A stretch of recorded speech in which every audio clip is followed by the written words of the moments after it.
Good morning class. आज का हमारा लेक्चर है logic simplification using Boolean algebra. Boolean algebra का यूज़ हम लोग जितने भी हमारे डिजिटल इक्वेशंस होते हैं, वो लॉजिक इक्वेशंस होते हैं, उनको सॉल्व करने के लिए किया जाता है।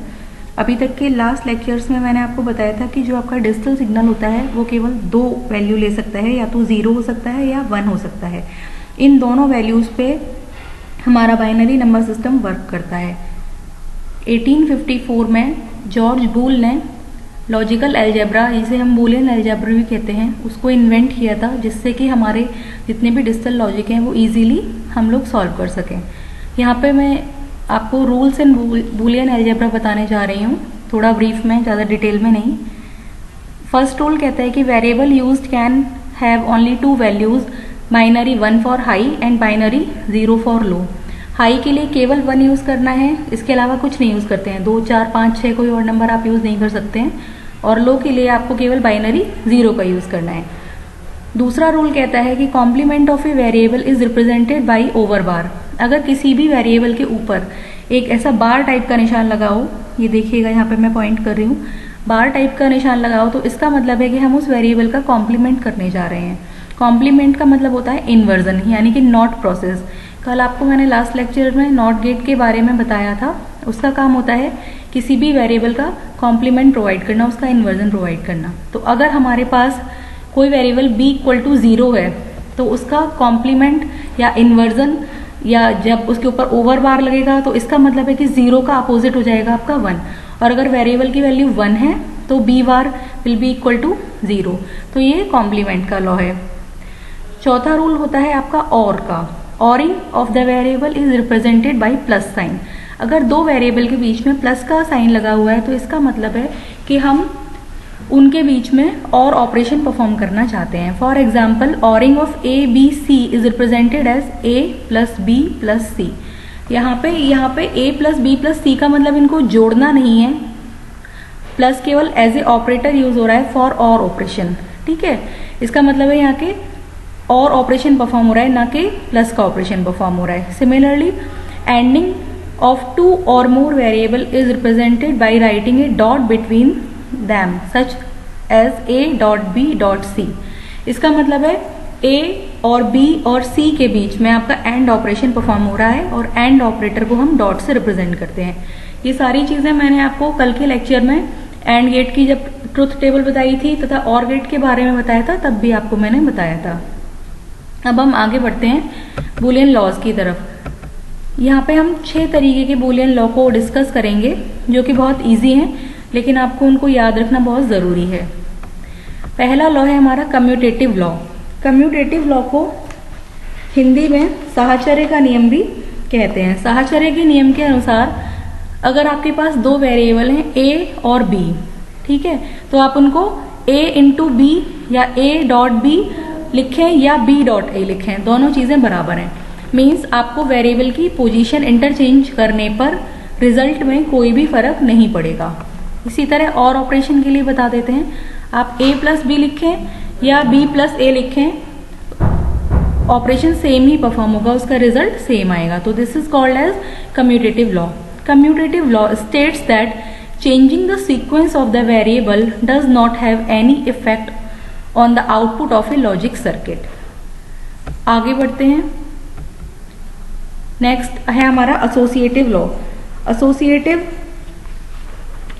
एसोसिएटिव लॉ के अकॉर्डिंग पैरेंथेसिस जैसे आप यूज करते हैं किसी भी लॉजिक सिंप्लीफिकेशन में, this law states that order in which logic operation are performed is irrelevant such as their effect is the same. Means जैसे आपने यहाँ पे a डॉट बी को पैरेंथेसिस में लिया, उसके बाद आपने पैरेंथेसिस के बाहर डॉट सी किया, this is equal to a dot under parenthesis b dot C. अगर आप ऑर्डर, जैसे हमने वहां पे बताया था कि ऑर्डर चेंज करने में कोई फर्क नहीं पड़ रहा, इसका मतलब है कि अगर सेम ऑपरेशन आपका परफॉर्म हो रहा है कुछ वेरिएबल के बीच में, तो अगर आप पैरेंथेसिस की पोजीशन चेंज कर देंगे तो भी उसमें कोई फर्क नहीं पड़ेगा। a डॉट बी पैरेंथेसिस में अगर इसका c के साथ मल्टीप्लाई करेंगे तो वही आंसर आएगा। अगर आप a को अलग करके b डॉट सी को पैरेंथेसिस में रखेंगे, पैरेंथेसिस में किसी वेरिएबल को रखने का ये मतलब होता है कि आप उसको एक साथ परफॉर्म कर रहे हैं। मीन्स आपने a डॉट बी का एंड ऑपरेशन एक साथ परफॉर्म किया और फिर जो आपका रिजल्ट आया उसको आपने सी के साथ एंड किया। वही मतलब होगा कि आपने बी डॉट सी का एंड ऑपरेशन परफॉर्म किया और फिर जो रिजल्टेंट आया उसको आपने ए के साथ दोबारा उसका एंड किया। सिमिलरली यही रूल आपका ऑरिंग में भी यूज होगा।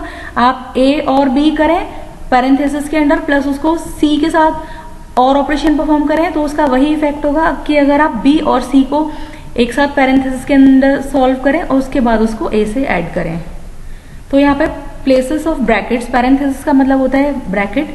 ब्रैकेट की पोजीशन अगर आप किसी ऑपरेशन में चेंज कर रहे हैं से एक सिमिलर ऑपरेशन में तो उससे कोई फर्क नहीं पड़ता। लेकिन अगर यहाँ पे ए प्लस बी डॉट सी होता, ठीक है, तो फिर आप पैरेंथेसिस की पोजीशन डायरेक्टली ऐसे चेंज नहीं कर सकते हैं। तो this is called associative law.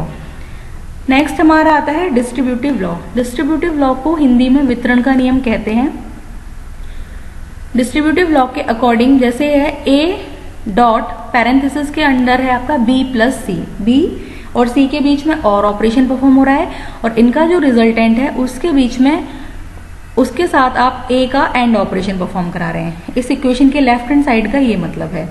जब आप इसको परफॉर्म करेंगे तो इसको जब आप ओपन करेंगे, अभी तक आपने बोर्डमास नियम पढ़ा हुआ है मैथमेटिक्स में, जब आप ब्रैकेट को ओपन करते हैं तो क्या करते हैं, पहले आप ए का मल्टीप्लाई बी के साथ करेंगे, यानी कि ए का एंड प्रोसेस आप बी के साथ करेंगे।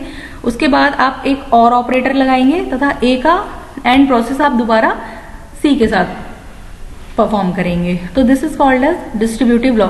ये सिंपल मैथ्स के नियम जैसा है, जैसे कि आपको 4 गुणा 5 प्लस 6 करना है तो आप 5 प्लस 6 करके उसके साथ 4 का मल्टीप्लाई करिए तो भी वही आंसर आएगा, या आप 4 का गुणा पहले 5 के साथ करिए फिर उसको प्लस करिए फिर 4 का गुणा 6 के साथ करिए तो भी वही आंसर आएगा। तो this is called as distributive law. This is as same as mathematics. Next is and law. And law कल भी आपसे कहा था कि आप ट्रुथ टेबल अच्छे से याद कर लीजिए, ट्रुथ टेबल आपको बहुत हेल्प करेगी।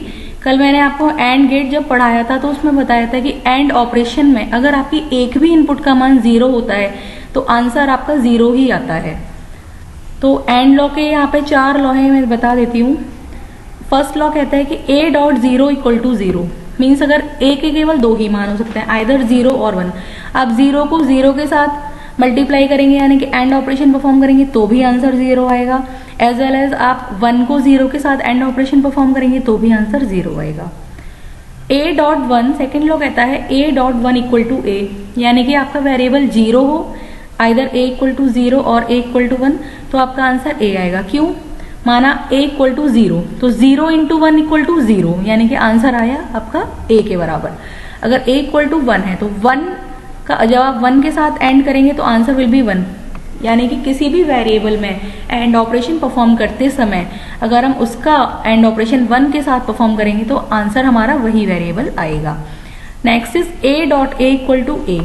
ठीक है, अगर दोनों का मान ए का मान दोनों का 0 है तो 0 into 0 equal to 0, hence proved. And if A equal to 1 तो 1 इंटू 1 यानी कि 1 का एंड ऑपरेशन 1 के साथ परफॉर्म करेंगे तो आंसर विल बी 1, इसलिए a dot A equal to ए।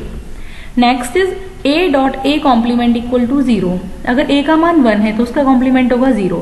जब आप 1 को 0 से मल्टीप्लाई करेंगे तो भी आंसर 0 आएगा। अगर a का मान 0 है तो 0 का कॉम्प्लीमेंट होगा 1। जब आप 0 को 1 के साथ एंड ऑपरेशन परफॉर्म करेंगे तो भी आपका आंसर 0 आएगा। नेक्स्ट इज और लॉ। और लॉ आपका कहता है, मैंने आपको बताया था कि और ऑपरेशन को आप प्लस के साइन से परफॉर्म करते हैं। और लॉ कहता है कि a plus 0 equal to a, यानी कि अगर a का मान 1 है तो 1 प्लस 0 करेंगे तो 1 आएगा।